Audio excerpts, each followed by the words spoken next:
Good morning, everyone. On behalf of the SheBuild's board, Susan DePinto, Patsy Mullen, Sarah Sarkis, Diane Schoenfeld, and me, Mary Beth Parker, we'd like to welcome everyone to this very special event, a fireside chat with Malia Lazu.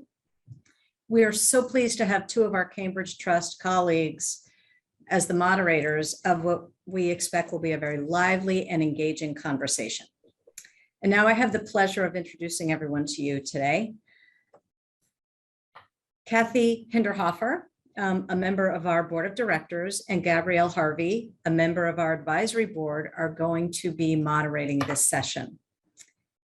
Malia Lazu. Malia has a very impressive resume as a champion of diversity and inclusion initiatives, urban economic development, and the importance of equity and sisterhood in our personal and professional culture. Welcome to you all, and thank you so much for your time today.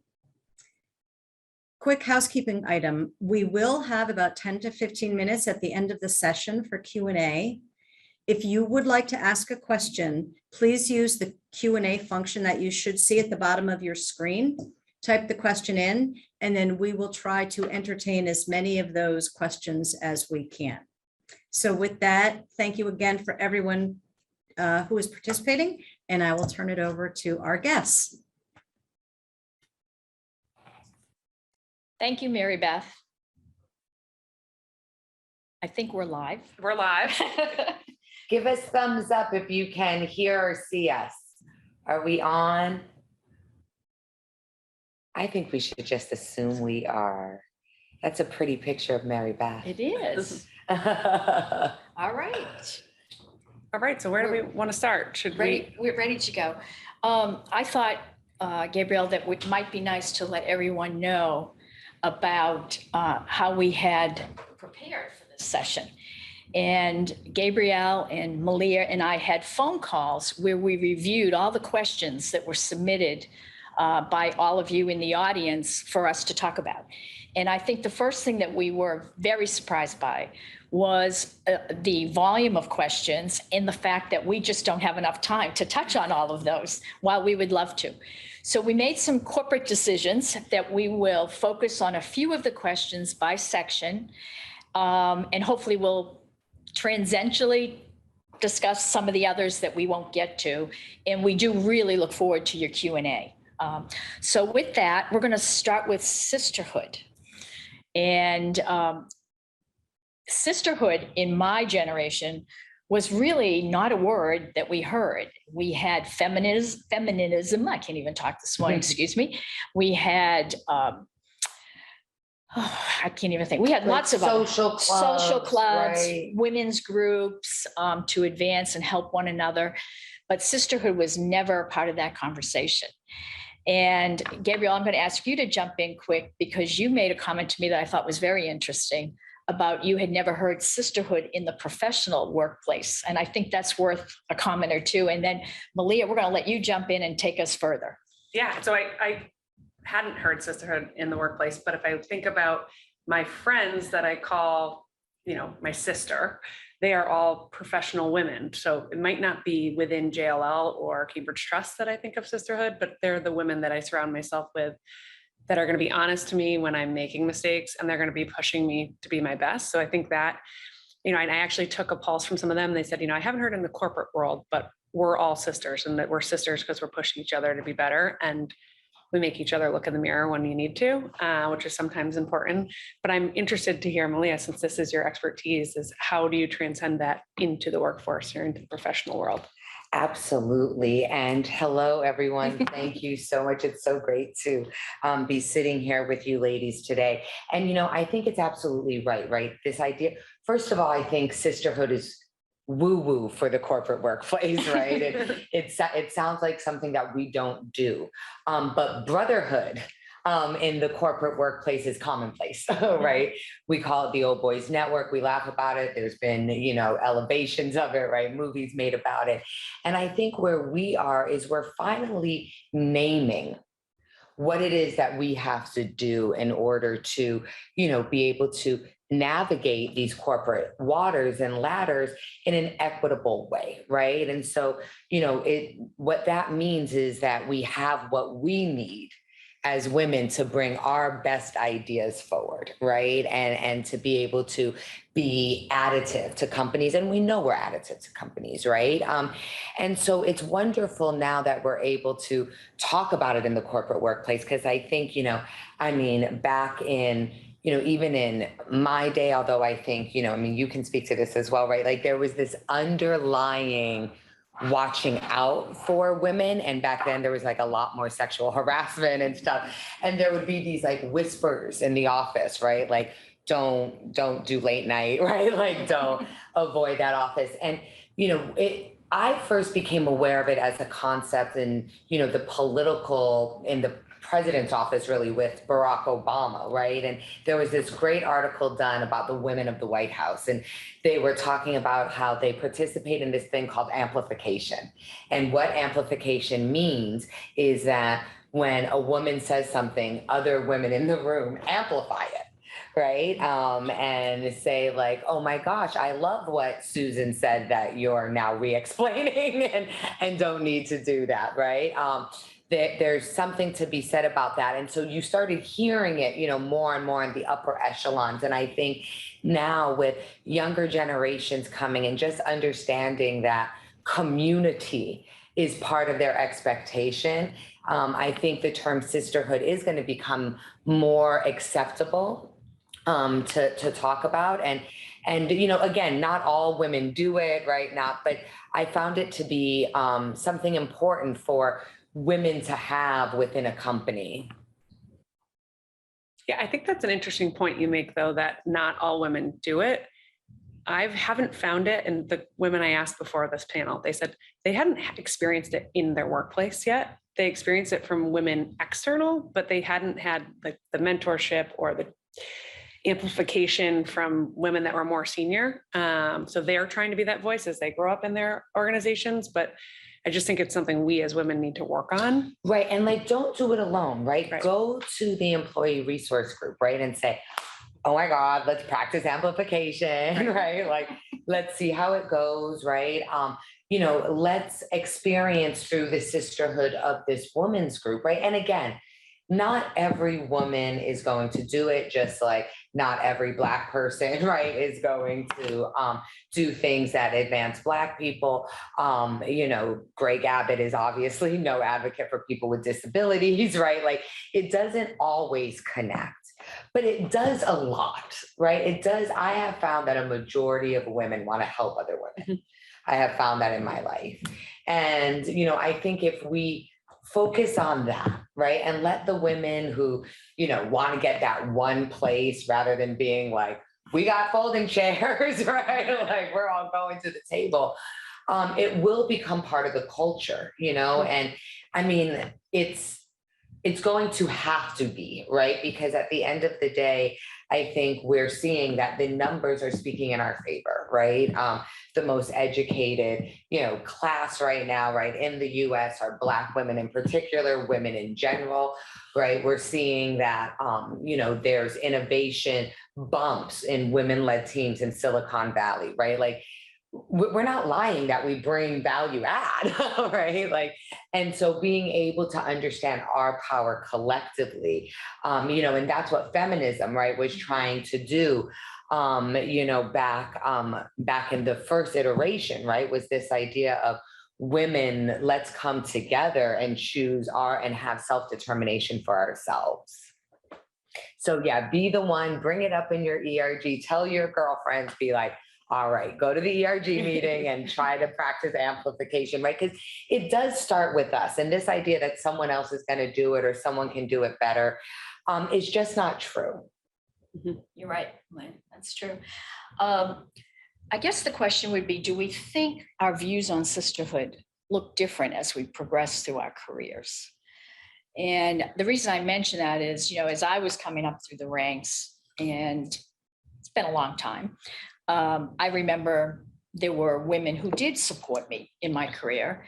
And then there were men who were very, very supportive. And I think you need a combination of both. I don't think it's all about the women. I think some of our male colleagues have been very helpful and should continue to be helpful to these women as they progress.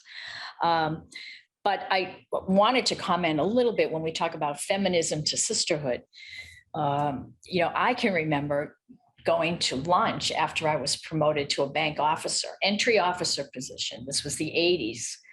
And the guys took me to lunch at lockovers. Well, guess what? Women weren't allowed to have lunch in lockovers unless you went in the back door. So the guys went in the front and I was taken around the back. And when I tell my daughters this, they just don't believe it. They're like, Mom, you're making that up. And I said, no. And that was the 80s. So we've come a long way, which is what we want to acknowledge, but we just have more to do. That's right. We have That's more right. to do. I mean, can you imagine, right? Can you imagine being taken to lunch and having a place where you're told you have to walk through and then knowing you have to do it? Because and then the men still going there. They're still Right. going there. Like I would say, we're not going there ever again. We're going to go to Smith and Linsky's on the water. Exactly. Actually, there's a woman-owned joint and we're gonna go there. Right. But I mean, and like you said, that was the 80s. I mean, I was born then, right? Like that's not, I remember the 80s, like that's not that long ago. And you think about how you build sisterhood when you're the only When one. you're the only one at the table. Yeah. Yeah, So I'm just glad for that change. absolutely. And, even here at Cambridge Trust, we have 50% of our board as females, which is phenomenal. There aren't too many companies who can say that. So it's a step in the right direction. Definitely. It's perfect. So when did it Definitely. change for you where you felt you were senior or proven enough to start saying we're not going to go to Shortly after that. Right. You made sure that you got your business card printed. Yeah. I can't, I'm not really sure. But after a while, you just say to yourself, I don't have to prove myself anymore. I'm just as accomplished as the other folks in the room. And that gets, I And- think, at the heart of the question of how does sisterhood evolve, right? And I think I have found, like when I was younger, sisterhood was much more like you were saying, it was much more external, but also, right, I was moving, right? It wasn't like I was at one place corporate, like, so that was a little different. But it was much more about coming together and about our solidarity, right? And I feel like the older I get, the more it's about changing this room, right? Changing what this looks like. And, you get a little older, you get a little bit more confident. As you said, you get to the point where you're like, I'm just doing this. Like, this is what I'm going to do. And so I think, especially, I have some sisters that while we haven't worked in the same place, again, similar to you, we've worked in the same field for years. And, we are now grown and, married and children. And, it's also very comforting, right? To see the growth and areas where we've been able to support each other and throw each other clients and, do that sort of thing. And so, I feel like now I'm in like the part of my sisterhood where I can leverage, where I can open doors. I have an all-woman team, shout out to the Lazu group. And, we joke around like, oh, we need diversity. But right now, if I can provide a healthy, safe, paid environment for women, I'd like to be able to do that, and so that's where I feel like I am in the sisterhood. Where do you think like you are? So actually, this was interesting when Kathy and I were talking, is I think in the last 2 years, my ability to be a sister has changed. So I'm expecting my second baby in March. And with my first baby, I was terrified to tell clients, to tell colleagues, there really aren't any women in my business that have done that before. I felt like I still had to prove myself, come back quickly. Well, the year I had the baby, I had my best revenue year by 2x. So that proved to everybody, I don't have Love to it. worry about it. That's it. And Got so that now- glow. Yeah, but now with the second baby, I'm trying to be more of a champion for the younger women to say, like, you can have multiple children, you can celebrate it, you don't have to be afraid of it. And it was never, my male colleagues never even batted an eye at it, but it was like personal. I was uncomfortable. And so I'm trying to be a champion to say that you can do that. And, I love and that. we were out with the girls that I work with drinking, and some of the other women who have children, we were kind of complaining about different issues. And I remember I noticed this woman who had been at our company 6 months, like terrified in the corner. And I was like, oh shoot, I need to take her to lunch, because these are just normal issues that mothers go through. This doesn't have anything to do with work. Like, you're going to see that whether you're Right. she was so thankful that I did that, because she was really worried, like, oh man, I want to be a mom someday. Can I do that in this industry? And so I had to pull her aside and say, you can. These are just the normal problems we have as women. That's it. And that's also the importance about the internal sisterhood too, right? So you have like the aunties for your kids when you right? Yeah. You have True. you have the community around you. And it can be uncles as well, talking about ally, but and you talking about how your male colleagues were fine, but you were still carrying that. And I think that's such an important point about about the sisterhood, and about part of what we carry is it's not just here, right? It's responding to what it means to be a good mother, Oh yeah. right? And that narrative, which is unreachable, and quite frankly why I don't have children, because I heard that and I was like, oh, that doesn't seem like my turn. And it's something that is put on women and not men. And even if you're in, like I will say, we are lucky enough to have some babies at the Lazu group. And it was something that, I was like, yes, like, go have your baby. And at one point, the woman who works with us was like, put me in, coach. She's like, no, seriously. Like, I'm a career woman. Like, I'm not trying, like, I am working, I have a computer, I have a sleeping baby, like, and, even when you showed that support, she still needed to remind me, I still am this person and I want to do that, and so I think being able to navigate these tropes and be able to understand, that like whatever we do, we should have a work environment that is supportive of that, whether it's to have children. Because the other thing of this, and we were talking a little bit about this, right, Kelly, was there's no, like, if you don't have children like myself, right, like that doesn't mean that then I get to work till 10 p.m. Right. Right? You have a life. Exactly. That does it, right. And so I think that it's about work-life balance, period. And women sort of have that because we were trusted by the universe to be the ones to have children, which makes total sense to me.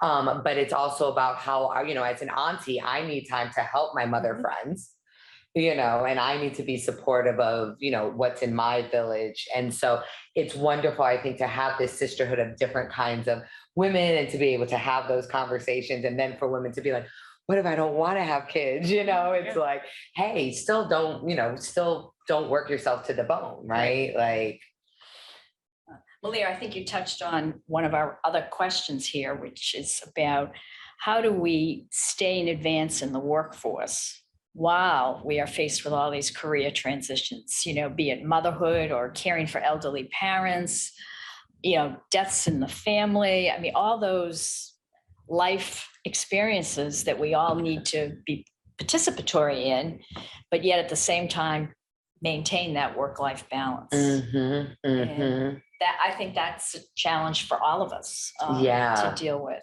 Well, now, how did you find it? And then I'm going to jump to the question.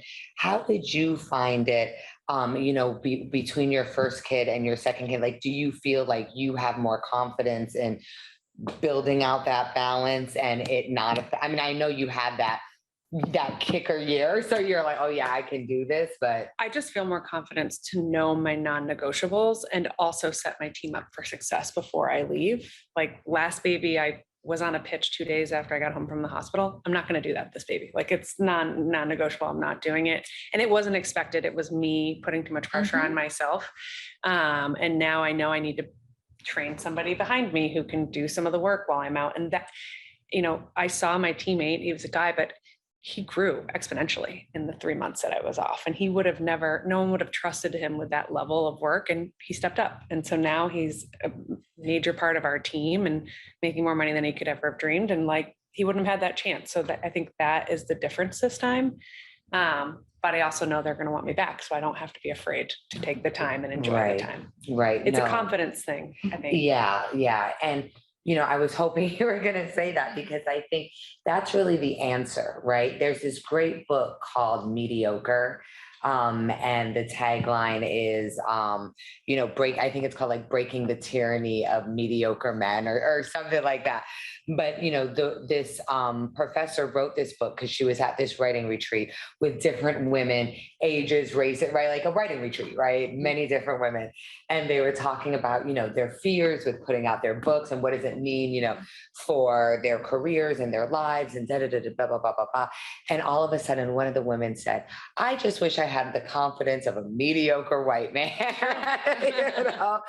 and everyone started laughing, and that sort of became the conversation. Like, how do we get that? And, I think for so many of us, because of how we're raised in this society, right? So the first way I feel like you advance while you're living your true self is by understanding the stories you have to stop telling yourself, So when we were doing Kingian nonviolence, we would work with, gang members, these kids who are just at risk. And the way you get them to be nonviolent is they first have to be nonviolent to themselves. And they're not taught that, right? Most likely in the house, right? They're taught of violent responses, right? They're taught about negative things about themselves, right? So the most violent person to you is you. And this is probably for everyone here, right? I'm saying this, we do this, right? Like the tapes we have in our head are worse than what most people say to us, right? And so you have to work that out. And however you work that out, I think, having conversations with other women, especially I have a rack of been there, did that, women and men, who are just older than me. They're more successful in many different ways of life. And so they can help me undo, and guess what? The sun's going to rise tomorrow. So pick yourself up, dust yourself off, right? You mess that one up, you're going to have to call people, right? You're going to have to apologize, right? Even when it's bad, right? But to still give you that confidence and to undo, oh, I'm a failure, right? It'll never work for me. Whatever those stories are that you tell in your head. And so find ways to do that. Therapy, ritual, actively do that. Don't just be like, oh yeah, no, I totally have to do that. We at the Lazu group, we work on that together, right? Because it's so instilled in us to hide our light, to, not speak up, to, not use our voice and take up space, right? We're raised to be the opposite. And so we need to work on that in ourselves. And then the second thing I think to advance is to continue to do your work, right? Advancement takes work. And even for white guys, maybe not for all of them. And yes, we can always point to folks who seem to just continue to fail upwards, right? But a lot of people fail in business, right? So you need to work, through that, but also be able to call out the barriers when you see them. I think we're in a place now, and I'll just speak as an example for myself. I was working on a book proposal for MIT Press, and it was something that they asked me to do, and I was very excited to do it. And I, wrote this out. It's called From Intention to Impact, a Practical Guide to DE&I. And I look forward to you all getting one. But, when I was working, I wrote this proposal and I turned it in, and it's MIT Press. So it's peer review, and, you expect, right? It's no joke, right? It's academic, whatever. I get it back, and it is evidence in reading this peer review that these peers there were 2 older white men and 1 white woman. And it was anonymous, but I knew that by their review. Right. I knew that by what they were telling me. Now, this is where it gets tricky, right? Because if I say, well, their review is not good. Am I being sour grapes? Right? Like, these are people who are dragging my thoughts, my theories, right? All of that. And it was like this really hard moment of me being like, but I don't want to respond to old white men's thoughts on my thoughts. Like, not that I don't take them in, but to be 2 out of 3, right? Like, of my peer review, like that just felt yucky to me, right? Like, it didn't feel like I was getting a peer review. And I also wasn't getting helpful feedback, right? A majority of the theory that was in these 2 peer reviews were written by white men.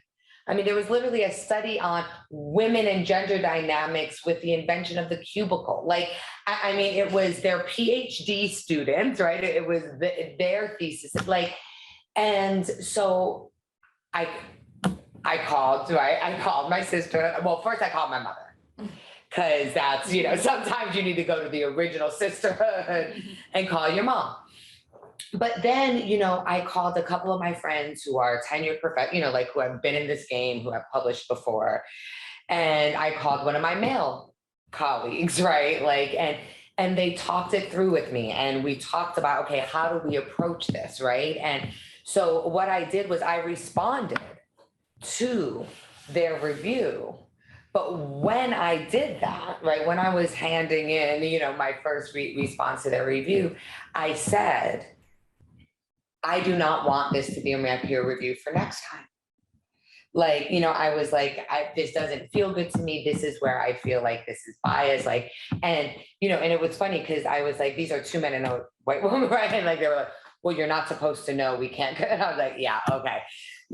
And then the next peer review was a diverse that, like, and I could tell the feedback I got was helpful, right? It wasn't just, well, here's my, I think very deeply, right? Like, it wasn't just that. And so, I bring that example up because I probably would still be working on that proposal, and now I will say that Chris Olafson, the CEO of Rockland Trust, is one of my readers.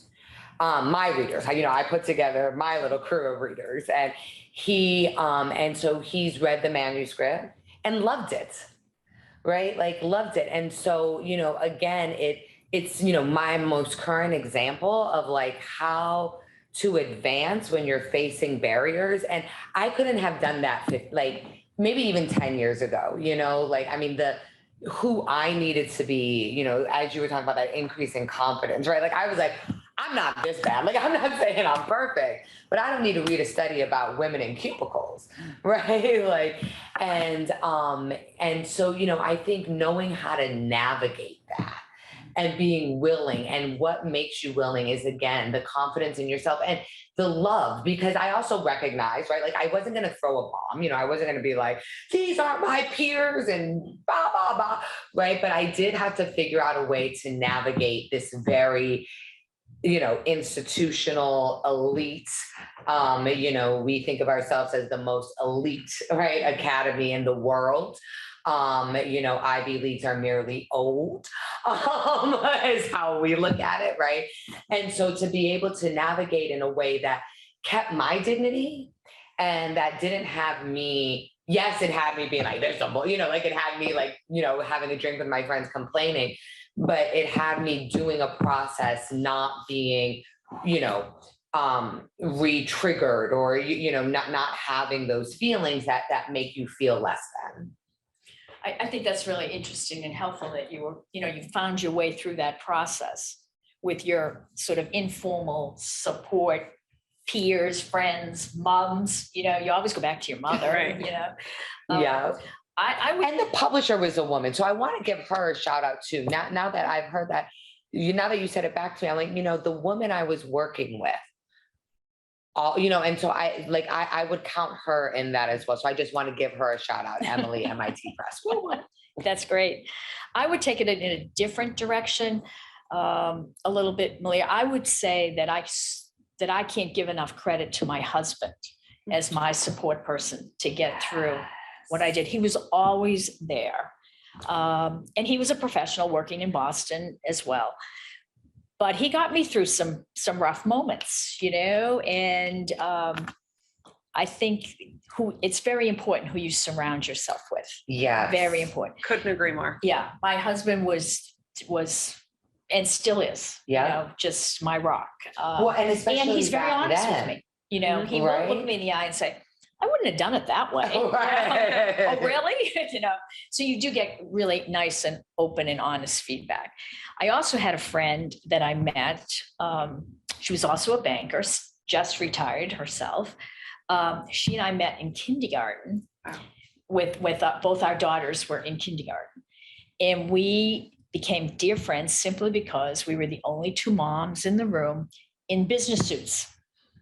And to this day, we're still friends. So I think it just depends where you are in the process, where you find that support that you can rely on.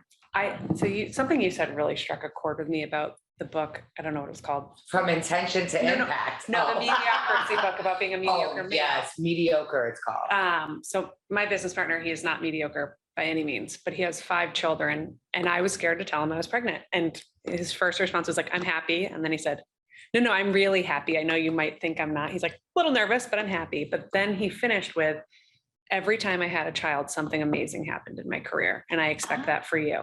And so every day I was nervous, I just was like, you know what? Brendan told me that every child brought him something great in his career. And it just gave me like a little bit of hope or like confidence. And I think you need to find those male champions around you. Mm-hmm. They might not get it, like what you're going through, but they're going to support you through it. Yeah. And they're there. I mean, I think, because I also think like, you talk about the mentors you had in the 80s or even your husband, because I'm sure there was a couple of clubs your husband went into that they were like, oh, your wife's about you know what I mean? Right. Like that they looked at him as, whatever that meant, right? Like back then and all this toxic hypermasculinity that we're now undoing, right?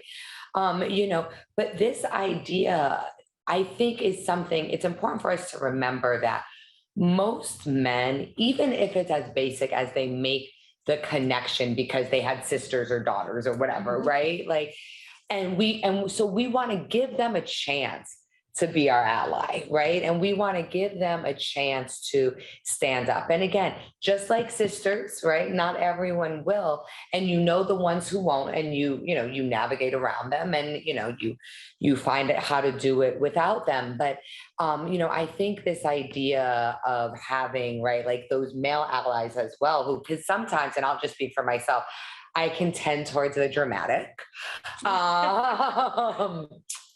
And it will be like sometimes my male friends that are like, no, seriously, you need to stop thinking, right? Like they're just able to like cut it off and like this, in the way that male energy does for me, and it's just so helpful, but I want to tell a story about non-mediocre white men, which is one of my friends. And he's this, I like to call him my original white man because he's, he went to Columbia. That's where he met his wife. They have 2 perfect children. They live in this beautiful, like when you look at them, like they just look like the poster of the white American family, but they're actually like very radical. And he just bought a farm for poor kids. And, they have this edge to them. But anyway, I was starting this accelerator program and we were bringing in, different successful entrepreneurs and, different folks from banks and, all these different people. And when I got done looking at the list, and this was like the best of the folks, I thought there was a lot of white men on that list. And there were some women and there were some people of color and there were some people with disability, but like LGBT, but like it was like thrown in, but when you cut it all, right? Like, and I looked at him and I was like, I just don't know what to do. And he looks at this list and he goes, there are 3 founder billionaires on this list. He's like, there's 2 white men on this list that I want to meet. He was like, don't go diluting this list when this is the power that you want to bring into Rockstar, you want to bring into Dorchester, so I say like, even being able to check sometimes when like I was coming at it from this angle of me wanting the entrepreneurs to see themselves reflected so they knew they could do it. And he was like, you want those investors so they write those checks. And I was like, right, that's right, and so allies who you trust, who can call you out, who can speak to you and will know how to do it, right? Like like whether it's your husband, right? Or, you know, your partner being like, you know, this is going to be fine, right? Like something happened to me. And also he saw what his wife went through, right? Well, Like, his wife didn't work, so. oh, So that's the only difference. Is sometimes she's Right. like, go buy a big house in the suburbs. And I'm like, yeah, I don't have anybody at home taking care of that big house in the right. suburbs. But also like, that seems like a lot, you know, like, I mean, that's not for everybody, right? But yeah, having those folks who, you know, will be able to redirect you when you need to be. And a lot of times it is our male counterparts because they're coming at it from such a different point of view. They're like, well, why don't you just go in and ask for a raise, right? Like they just like come in at it from this place where you're like, right, I could just do that. Right. That's right. So in the interest of time, I think we should jump to diversity. Yes. And again, another topic with the questions that were submitted, we could be here all day and continue the discussion. And I look forward to be inviting back. So in our pre-call, we were thinking that we should chat a little bit about how do we identify companies that are addressing diversity and what are they doing successfully? And I think, Malia, you had some thoughts around a couple of examples that you'd be willing to provide in their business cases that we could probably all go look at after this, you know, in our free time and really study those too. So I'll ask you about that. And then I think we want to spend a little bit of time on ESG activities and how that supports what we're talking Great. So about I'll here. just give you guys a list and then you can Google and, you know, because that's something, again, that we can spend, you know, real time talking about. But like right now, one of the folks that is really impressing me, and no one gets a gold star from me. You know, I had an Italian mother, so she didn't like dish out the compliments too frequently. But Eli Lilly and what they have been able to do with company wide. And I think, you know, what's important at what Eli Lilly did and what you'll see in what all the companies that do this right is that, or that, you know, that are on the right path is that they discovered their why. So like you can say like, why? Because it's the right thing to do, because we should be good to women. Well, if that was it, right? Like there are, you know, it would have been done. Gloria Steinem would have never been Gloria Steinem, you know, because there were women, you know, fabulous, more, I mean, Abigail Adams, to shout out a local hero, right? Would have gotten it done, right? And, you know, so we need another why. And in business, we're here to make money, right? None of us show up every day, you know, for charity. And if we wanted to do that, we would have made different choices, right? Like, and so what Eli Lilly did is they were like, okay, the future, right? Whether it's research, right? Our R&D, our sales, our trusts, all of that sits in diversity. And so we need to make a company-wide change. And so they set up these steps. And yes, it came from the top, but what was most impressive was that it got into middle management. And so Eli Lilly's definitely one. Key Bank, and I think like the question around Key Bank right now is they just got a new CEO, went back to the male, the male part of the species. And so it'll be interesting to see, you know, what is maintained, right? What is, you know, what is really in the culture. And now that they have this new, and the last one around diversity and vendor, and then I'll jump into some conversation on ESG, is Exelon. They're an energy company out of the South. So again, you know, all these companies I'm talking about are very large companies, right? I mean, Eli Lilly may be larger than billions. I can't remember that off the top of my head, but you know, but all these companies, right, are larger companies. Exelon, energy company, they are going to be at 40% diverse spend, and that's a lot of money, right? For by the end of next year. They started 7 years ago. So, you know, when you look at these companies and these companies that do it right, what you see is that there was a shift in their culture, right? Again, this is an energy company in the South. Who's going to be, you know, evolving, right? Who are they training? Who's going to be working in these communities, right? All of the questions, it just made business sense. Once a company understands that this is good for business, The last one I'll shout out is State Street Bank. All of these are actually examples in my book.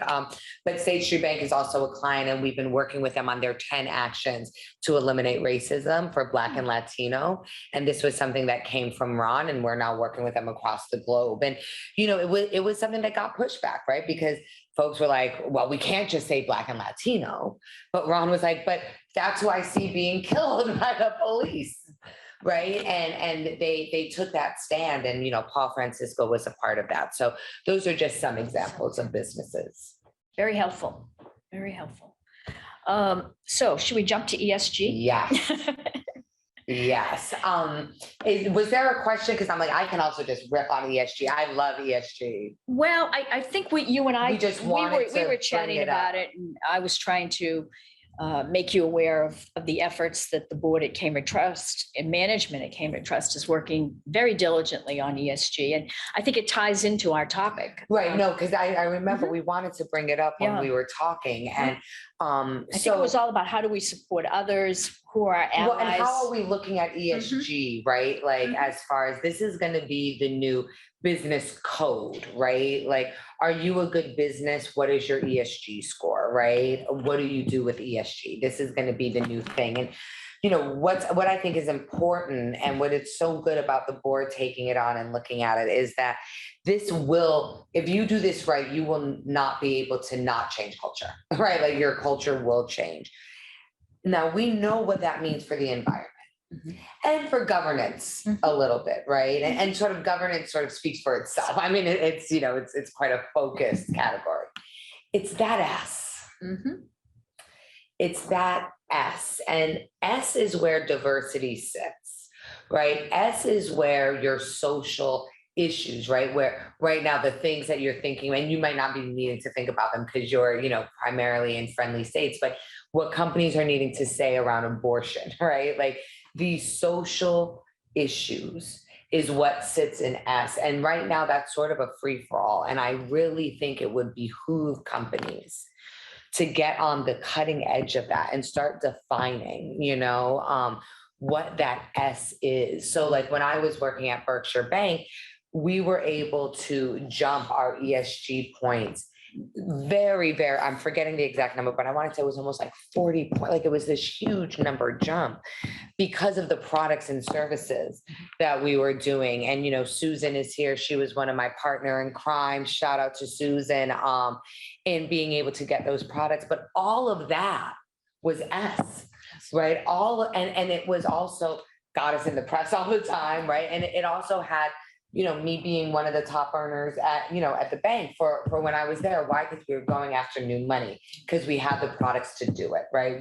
And again, Susan, and I'm sorry for calling on you, Susan, but sis, you were there with me for this, right? We kicked off with Valerie Jarrett and Martha's Vineyard, right? So it wasn't like the products we were talking about were for the poor, right? Like, 50% of Black and brown families are underbanked versus 19% of whites. That's how you make money and raise your ESG score, right? So when we think about S, this is the wild, wild west right now.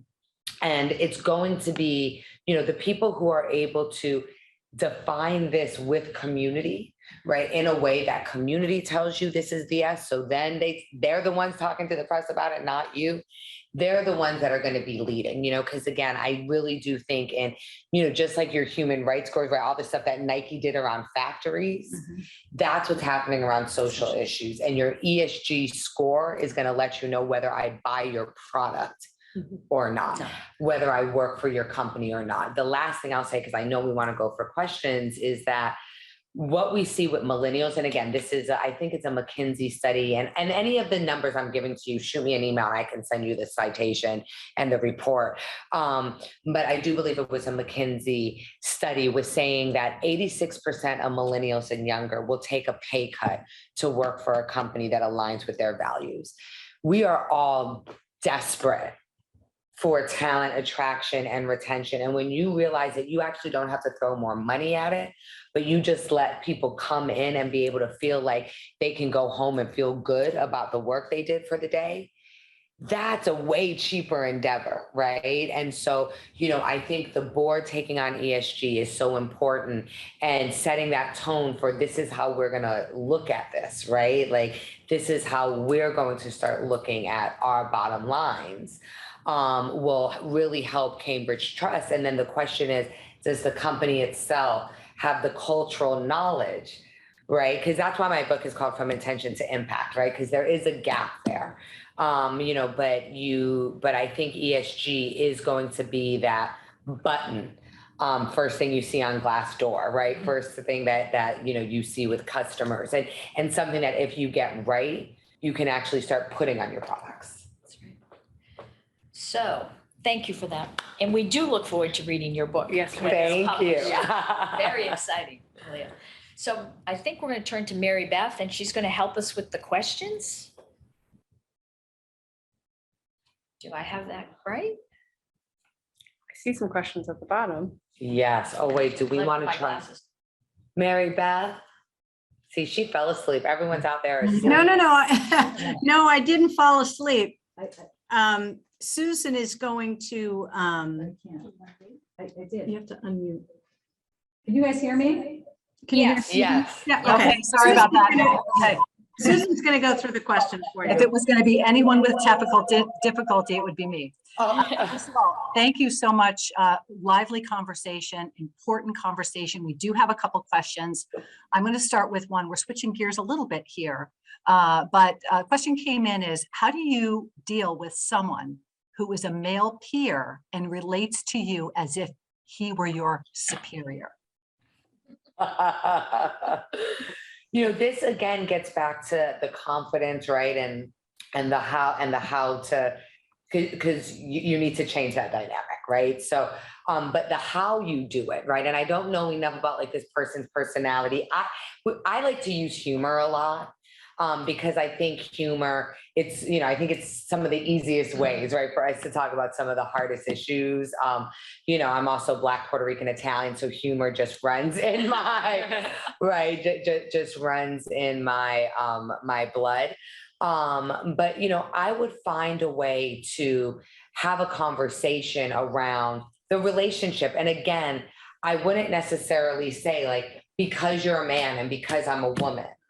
Like, again, what I have done in the past is, I've made jokes about like, oh yeah, and I'll get your coffee right after this, and I like, and again, this is my person, right? Like it's how I navigate, right? But however you navigate, I think like to just be like, hey, like, I just want to make sure we're cool. Cause sometimes I feel like, you think that I'm subordinate and it makes me feel like you don't think I have enough knowledge or whatever that is, right? Because when you're speaking your truth, they can't really come at you, right? They can't be like, well, that's not true. Well, of course it is. It's how, it's how I feel.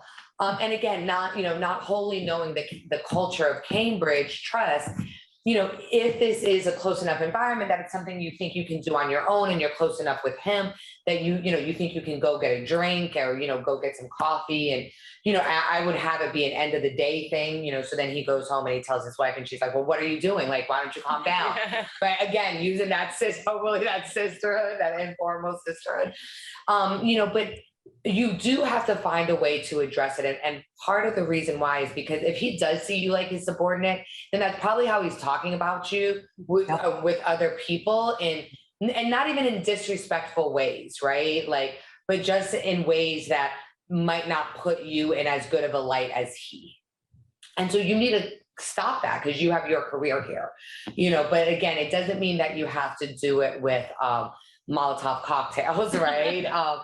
You do it with a cocktail, and again, it doesn't have to be like, you're doing this because you're a man and you may actually find out, that he just gets, some people just need to get credit for stuff or some people just, right. And you may find out that that's what it's about. And then you can talk to him about that, but it is something that you need to address. Now, if you don't think you have the confidence to address it, then maybe look at how do I then sell myself around him, right? Because you're going to have to make up for the deficit that he may be creating. And again, I don't know enough about the exact situation, but I do think, in this day and age, we can talk through everything. Like very rarely, will men be like, well, because you are, right? Like, Right.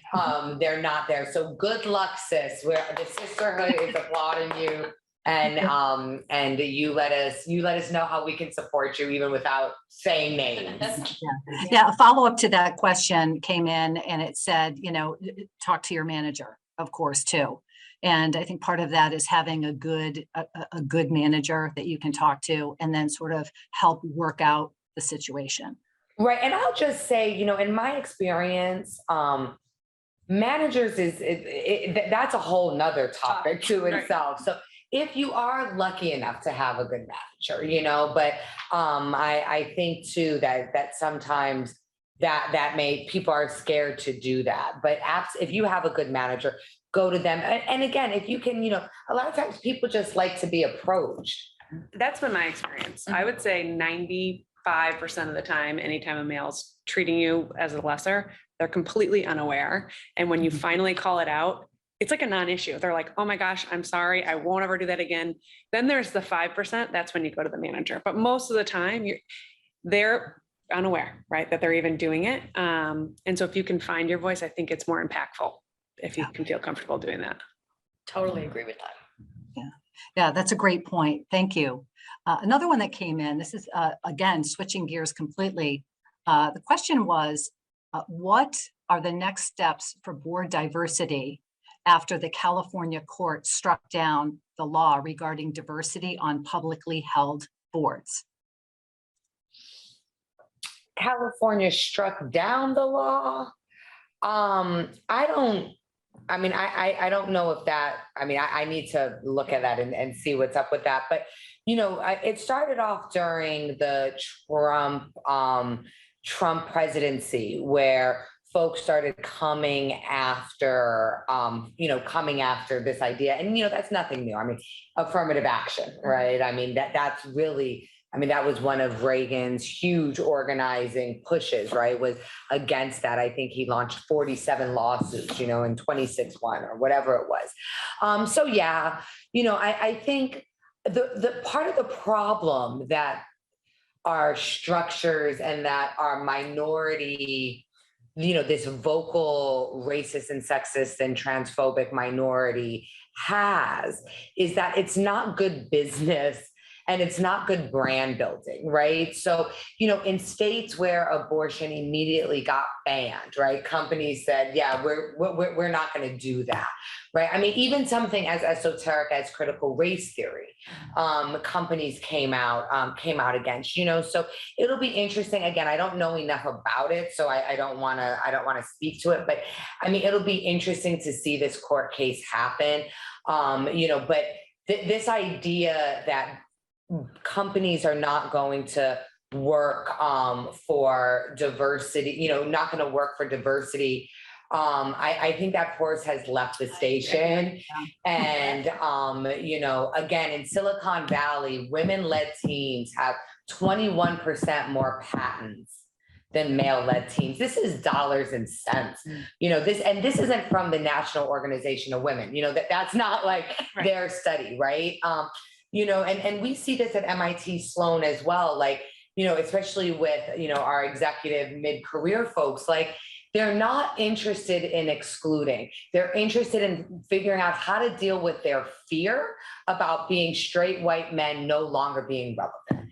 And that's sort of where we are with the conversation. And so, part of the reason why I think business is coming so strong on this is because government is pushing back so hard. Part of the reason why we saw the response in George Floyd with business, and we had never seen that. And there had been other, Black people horribly killed by the police on video. As one of the first responders for Oscar Grant, right? Like that was there. But we had a president that responded right at that time. I think it was Bush, actually, if I'm remembering right. But that responded to hold all of us at that moment. What we had with George Floyd was a president that had no response. And so natives started getting restless, right? Streets started burning. And so it was Jamie Dimons right, who took a knee with his fist. I mean, I didn't even know he knew how to do the pose, right? Like, I was like, oh my God, but it let you know that the business community understood. And again, no one's going to accuse Jamie Dimon of not being a capitalist, Right. right? Like, Exactly. but he understood that there was a leadership vacuum for this moment. And so I think if government and the courts continue to support this minority on policy, the corporations are going to have to respond because people, right? There's a lot more people who can buy a Starbucks than can vote in the state of West Virginia. And Starbucks in West Virginia understands that, right? So, that's definitely something to like keep our eye on. But, I think at the end of the day, these pushbacks just end up just like the abortion pushback, just like George Floyd, it ends up making more progress, right? And allowing for more progress because we actually see that, oh, even Kansas wants abortion, all right? Yeah, all so important topics. And, this is something that all companies now are, and as they should be really focusing in on. So I have another question. It's a general career question. It says, what would you say is the most common challenge young female professionals, what they face right now? Gabrielle, you're probably closest. To it. Yeah, I was gonna say, I'm close to it through my daughters, but Right. The biggest problem, young females, I'm in that mid-level career. I think if I think back to when I was in my 20s, my friends were in our 20s, I think we put a lot of pressure on ourselves to know what we wanted to do ultimately. And so I think kind of back to that mediocre male, they just don't think about it. They go to work and they move forward, where women we're harder on ourselves. So I think that is the biggest issue that I see for women. And that I think women have especially entry-level women right now, the world is your oyster. Like, the world's very different than even 10 years ago when I got into the working force. So I think you just got to take it and run with it. I don't know if that's the right answer, but that's how I feel. What are you saying with your daughters? Well, my daughter's similar. They seem to have had this pressure that they had to know where they were going to be 2 years, 4 years, 8 years. I'm like, just relax and enjoy what you're doing, and be competitive, have a goal, but don't put so much pressure on yourself. I think there's work-life balance issues. I agree. I have one daughter with a little baby, and dropping daycare, paying for daycare, all those in this economic environment we're in today. I just think there's a lot of factors that they can't control, but absolutely impact their day-to-day living. And I think it's very hard for them in this environment. But at the same time, I think they've been given an awful lot of education.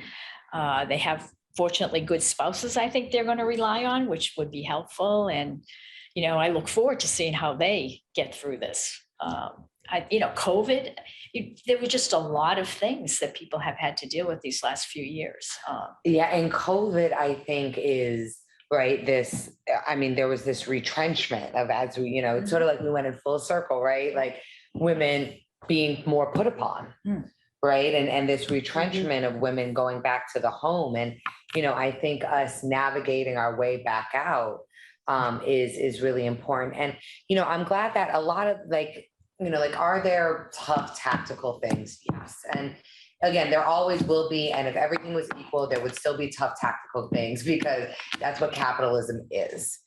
But I think at the end of the day, what we are seeing is that the answers, that the toughest things are really the stories we tell ourselves, right? And that these answers lie within ourselves. And we are our ancestors' wildest dreams. And, I think about my grandmother, who had a wonderful life with my grandfather, right? And was lucky enough to marry a wonderful man who loved her and all of those things. She graduated high school early. Like, if she was in now today, the opportunities she would have had. And, she would come and, she was not one of those grandmas that are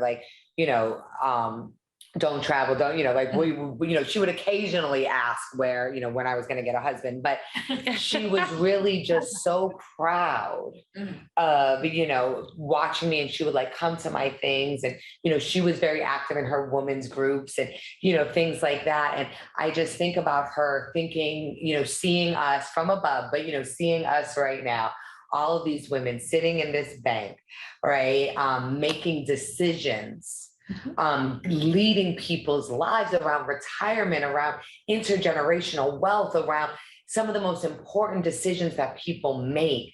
And we are the ones who help them make it. We are the ones who have the expertise to help them. And it's, you as a, lock over, ceiling breaker, right, helped us do that. But that's the fire we come in. And, we started this conversation about sisterhood, and I want to end with, that's why sometimes we got to get woo-woo in a company, right? Because our founding mothers did not survive the boats that they came here, right? The pregnancies, the loss of children, the loss of husbands, all of that stuff that it took all of us to get here. To not have us be sitting in rooms like this. So I know we're at time, so I don't know if we have any more time, but I can't thank you enough for this incredibly important and lively conversations. I mean, we could talk, forever on these subjects, and we only hit a few of the questions. So you guys appreciate so much the time that you spent with us. You're great role models for all of us. And I think, Malia, you wrapped it up perfectly. It all goes back to sisterhood. So thank you. Have a wonderful day. And thank everyone out there for listening. Thank you, Susan. Thank you. bye. Bye.